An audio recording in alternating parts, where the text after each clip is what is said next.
Conor McGregor was in full-on troll mode, and it seems, at UFC 200. Francis and Shane here to break it down. So before we get to that, let's talk about the fight that we obviously promised you guys we're going to break down a little bit more in detail. Aldo-Edgar. So an interesting fight. Wasn't the most exciting. It's very similar to the trait that just plagued UFC 200, I think. But Aldo gets that victory, and I think it was a much-needed victory after losing so emphatically against Conor McGregor before. And it was very reminiscent of the Aldo we'd seen. He was very efficient. He looked fresh in between rounds. He barely even sat down. He was just focused on what he was out to do. But were you impressed with Aldo's performance? I was. I thought he was a little hesitant at first, and I think that was because he was shell-shocked from what happened with McGregor, but I think that worked out for him. Yeah. You know, it looked more like the Aldo that we know. And it was a good fight. I mean, it wasn't any knockdowns or knockouts or submissions like most people would like to see, but I think there was good strategy. Guys both looked quick. They were both landing kicks, going for takedowns. Aldo was stuffing Edgar's takedowns, and that's saying a lot. Yeah. You know, so I thought this was a very good fight. I mean, the opening round, Frankie Edgar, I think, deserves a lot of credit for how much punishment the guy can take in the octagon. He's one of the most resilient fighters we've seen and doesn't get enough credit. And that is kind of shown when it comes to the title fights. So I think Dana just overlooks him most of the time when it comes to being considered up there with the best in that division. But he was given a chance now, and I don't think he let down necessarily. I just think that Jose Aldo was very well prepared. And that was understandable because Jose Aldo, undoubtedly one of the best fighters we've ever seen in UFC, was shell-shocked by Conor McGregor and came in a little bit ill-prepared and a little rash in comparison to what we've seen from him before. This is a guy who's one of the best defensive fighters, and that's often overlooked because of how good he is at striking, how good his leg kicks are, how efficient he is. But he showcased how good of a defender he is when it comes to fighting against someone who likes to go for the takedown, someone that likes to kind of take that tempo up early on. Every round, I thought, started the exact same. Yeah. Edgar came out moving, bobbing and weaving, trying to get inside, trying to get to land some punches or some kicks, and his leg kicks just looked feeble on Jose Aldo. He looked very steady, and it looked as if he was stable. But is this reminiscent of the old Jose Aldo? Do you still see some weaknesses in him, or do you think there was just an efficient performance? Well, don't forget that these two fought before, and Edgar won. So, I mean, you're right, and he was landing more leg kicks than Aldo was, and I was wondering the same thing. I was like, these look more like speed kicks than they do power kicks. They're not those Jose Aldo, you know, axe chops into your leg. And I think he was trying to win on points. You know, if he could have taken him down, maybe he would have got the ground and pound or the submission finish. But I think Frankie Edgar's style is based on points. He throws a ton of punches, quick punches, not necessarily looking to knock him out, but just to land, you know, and then take it to the decision where he'll have the victory. And I think he just got a little frustrated because he wasn't expecting what happened here with Aldo. I think he played the defense correctly. He brought Edgar in and just made him pay every single time. Yeah. So now we'll get to what seems to be a little bit of promotion for the next fight for Jose Aldo, right? And I'm going to have my thoughts on this, right? People obviously went to the go-to of either ripping Conor McGregor or laughing with him because he was in troll mode. I think that Dana White had a little bit of a role to play in here. I talked to you about this on camera, and he's like, you might have a point there. I think that this card suffered some major blows, and they needed something to spice this up. I wouldn't be surprised if Dana had a little word in Conor's ear. He'd be like, Conor, during this round, like, can you spice it up a little bit? Can you stare down some of the opponents? And if you see here, we'll throw up this image. As soon as the fight started, Edgar and Aldo are looking at each other, and McGregor's in the background with the death stare. Yeah. We wanted to show Jose Aldo this photo of a psychotic-looking Conor McGregor staring him down during Saturday night's fight. And then from that, there was rumors flying around. I mean, you can only take everything with a pinch of salt. There's people saying, oh, that I'm sitting in the front row and McGregor's just chatting shit constantly to both of these guys. But what was your thoughts on it? McGregor looked to me, from the outside, it seemed like he was eyeing up his next opponent. Yeah, well, I mean, what fight are they trying to hype up, though? Yeah. I thought he had a fight coming up at 202, which is...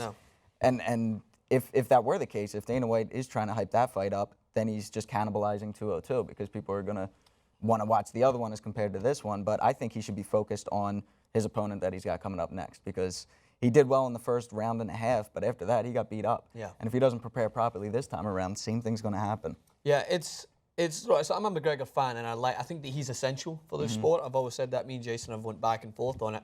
I think that McGregor's needed a lot more than people give him credit for. I think that Jason's on the side that there's fighters like him that come and go, and I do agree with that. But I think that at this time, in this place in UFC, and what we just seen in that card, people like McGregor are needed, because when you don't have someone like him on a card, and you don't have someone like a John Jones on a card, or a Ronda Rousey, which we'll get to that discussion in another clip, you look what happens, it just kind of falls flat on its face. But I completely agree with that point, because Nate Diaz, he answered it himself. He said, like, I don't know what he's doing. Basically, I own this guy. And the reality of it, in time of war, like, he ain't even alive. I own all this shit. And that's why I think, even from McGregor, it's a little bit strange to be so focused on another fight. Maybe he just gets enjoyment out of it and just likes to try and wind these guys up.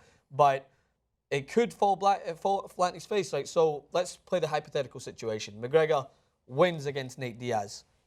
Does he go back down and fight Jose Aldo? Is that why you think this might be in the back of McGregor's mind, so that he's always thinking about the cash, he's always thinking about promoting the sport, and he's thinking, all right, I'm going to make it seem like I'm out to get Jose Aldo again? I mean, that would probably be the biggest draw, unless they did a rubber match against Diaz, a third fight. Yeah, interesting. But I mean, there's other fighters out there too. I'd like to see Eddie Alvarez, who's now the new champ, against McGregor. I think Alvarez has the style to beat McGregor, or at least make it a very interesting fight. So that would be a good one. I'd watch Aldo again. I'd like to see that form of Aldo now against. That's what I was thinking. Yeah, more patient. Yeah, working his defense. And this is a problem, right? Is because like this will play into some of the criticism that we'll get, saying, "Oh, you guys only want to talk about McGregor." But I honestly think that that's why these things happen. I think that there's more to what people are just looking at. I don't think that McGregor's just acting on instinct.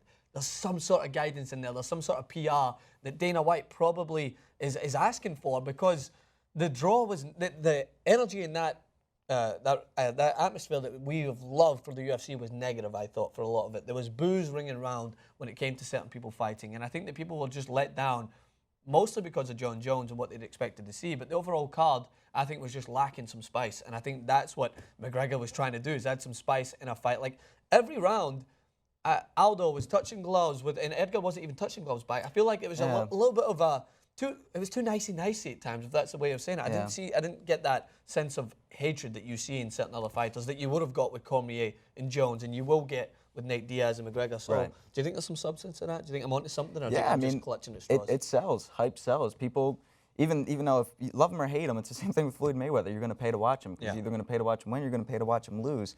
So it's becoming a little WWE. It's looking like a little fake wrestling with guys. I've always said that. Yeah, but they make a ton of money. Exactly. So. Well, if you need any more hype for the UFC 202 fight, which is coming up, take a look. They actually released this hype video, this preview of Nate Diaz and Conor McGregor 2, which is coming up in August. So take a look here. The real money fight is me. I'm just the best there is, and that's it. What are you gonna do? You'll do nothing. Oh! What a fight! Conor got an ass beat. That's it! He's got the choke! I'm not surprised. Better step it up for this one. Nate, rest up. The king is coming. Oh! Conor McGregor! He slapped him! Nate Diaz! What a night, ladies and gentlemen!